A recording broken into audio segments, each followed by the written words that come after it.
विश्व को शांति का संदेश देने वाले महाकारुणिक तथा गौतम बुद्ध जी को नमन करता हूं और भारतीय संविधान निर्माता, नारी मुक्ति दाता, गांधी को जीवन दान देने वाले कोलंबिया यूनिवर्सिटी के अब तक के सबसे होनहार स्टूडेंट, विश्व रत्न बोधिसत्व बाबा साहेब डॉक्टर भीमराव अम्बेडकर जी को नमन करता हूं और नमन करता हूं उन संतों महापुरुषों को जिन्होंने राष्ट्र और मानवता के विकास में अपना जीवन लगाया।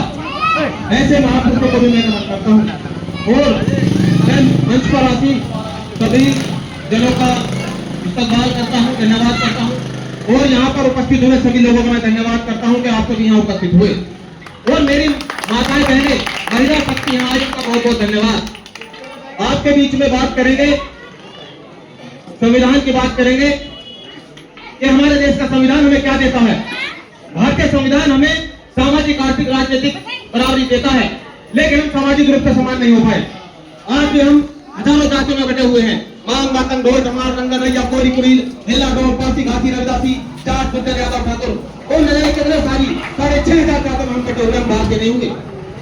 बाबा साहब ने क्या कहा हमें? जब बाबा साहब संविधान लिखने के लिए संविधान सभा में गए, निर्मात्री कमेटी में जब गए, तो वहां पर कुछ किसी ने कहा कि हिंदुस्तान लिखिए। बाबा साहब ने कहा नहीं, हिंदुस्तान नहीं लिखेंगे। बाबा साहब ने 17 घंटे बहस करी और ये बताया कि ये देश हिंदुस्तान नहीं है, ये देश भारत है।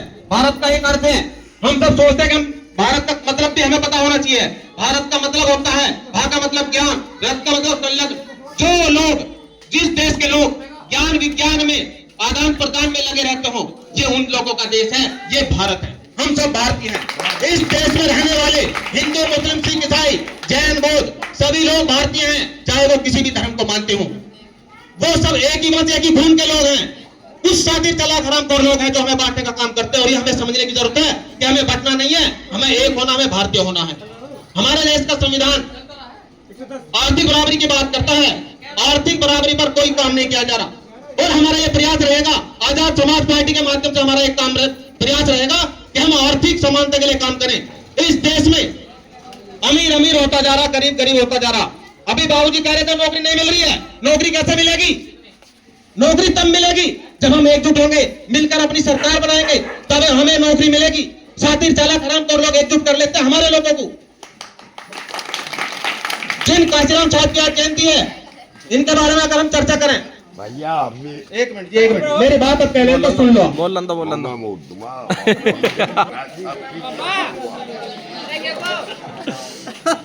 सुरूर चल रहा था बढ़िया।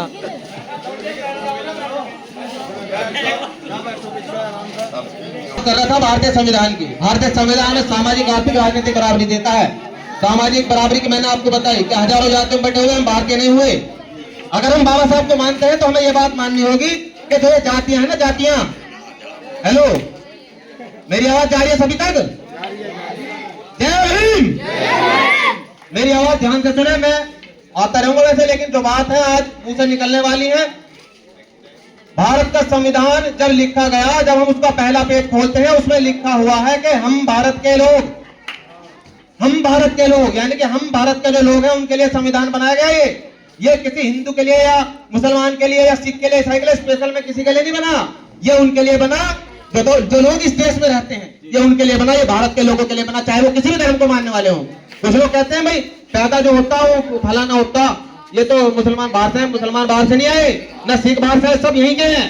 सबने अपने अपने धर्म नए नए इजाद करके धर्म अपना लिए और ये हमें समझने की जरूरत है कि जो भारत का संविधान हमें कहता है, भारत का संविधान वही कहता है जो बाबा साहब ने लिखा है। भारत संविधान करा एकजुट होना होगा और हमें भारत का संविधान सामाजिक, आर्थिक और राजनीतिक बराबरी की बात करता है।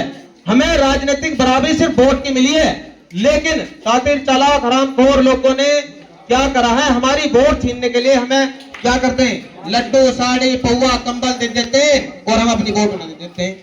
कितना गलत कर रहे हैं हम। ये वोट का अधिकार आपका, हमारा जो वोट का ये अधिकार जो बाबा साहब ने हमें बहुत संघर्षों से दिलाया, ये अधिकार ऐसे समझो जैसे हम अपनी बेटी का ब्याह करने जाते हैं ना, हम बहुत सोचते समझते हैं, परखते हैं कि जिस घर में हम अपनी बेटी ब्याहेंगे वो घर सही है, लड़का सही है, नहीं है। ये वोट का अधिकार भी हमें सोच समझ कर वोट करनी चाहिए। तो अब बात अगर हम करें काशीराम साहब की, काशीराम साहब पूना में जॉब करते थे और काशीराम साहब के ही ऑफिस में एक बंदा था जिनका नाम था दीना भाना जी। दीना भाना जी वो चपरासी थे, काशीराम साहब ऑफिसर थे। तो क्या हुआ, दीना भाना जी 14 अप्रैल की जो जयंती थी वो बाबा साहब को मानते थे। उनका ये था कि भाई जयंती में मुझे जाना है।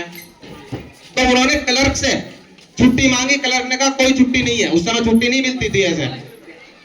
तो उन्होंने कहा छुट्टी मिलो या ना, छुट्टी आप दो या ना दो, नौकरी छूटती हो या रहती हो मुझे कोई फर्क नहीं पड़ता।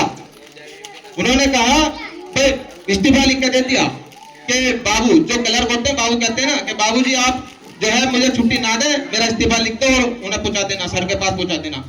जब इस्तीफा पहुंचा काशीराम साहब के पास, उन्होंने पढ़ा, उसमें लिखा हुआ था दीना भाना जी ने कि मैं अपने रहनुमा, अपने आदर्श, मेरे महापुरुष जिनकी वजह से मैं आजाद हुआ, उनकी जयंती मनाने के लिए मेरे पास में उस दिन समय नहीं है, मैं इस ऑफिस नहीं आऊंगा और मेरे जो क्लर्क हैं बाबू मुझे छुट्टी नहीं दे रहे, तो मैं नौकरी से इस्तीफा दे रहा हूं। काशीराम साहब ने जब वो प्रार्थना पत्र पढ़ा, उनका इस्तीफा पढ़ा, तो उन्होंने कहा कौन है ये व्यक्ति, इन्हें बुला के लाओ। क्लर्क से बोला गया, जब उन्हें बुलवाया गया दीना भाना जी को, दीना भाना जी ने से उनकी बातचीत हुई, काशीराम साहब से उनकी बातचीत हुई। काशीराम साहब ने कहा हाँ भाई दीना भाना क्यों नौकरी छोड़ रहे हो, कौन कौन किसकी जयंती मना रहे हो, कि मेरे महापुरुष जिनकी वजह से मैं आजाद हुआ हूं उनकी मुझे जयंती में शामिल होना है। और उन्होंने ये भी बताया कि सिर्फ मैं ही नहीं, अगर आप भी आज इस आप अधिकारी बने हो, ऑफिसर बने हुए हो, क्लास 1 रैंक के आप अधिकारी हो, तो ये भी कहीं ना कहीं आपको जो अधिकार मिला बाबा साहब की बदौलत मिला है।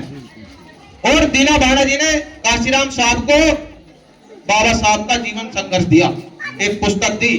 उस पुस्तक को जब पढ़ा काशीराम साहब ने, काशीराम साहब का बुद्धि विवेक जागा कि मैं कहां जिंदगी लगा रहा हूं। भाई मान लो मैं नौकरी कर रहा हूं और मैं नौकरी में पैसा कमा रहा हूं, शादी हो जाएगी, बच्चे हो जाएंगे और पहला अपने बच्चों को पाल लूंगा और जिंदगी से ऐसे रुखसत हो जाऊंगा।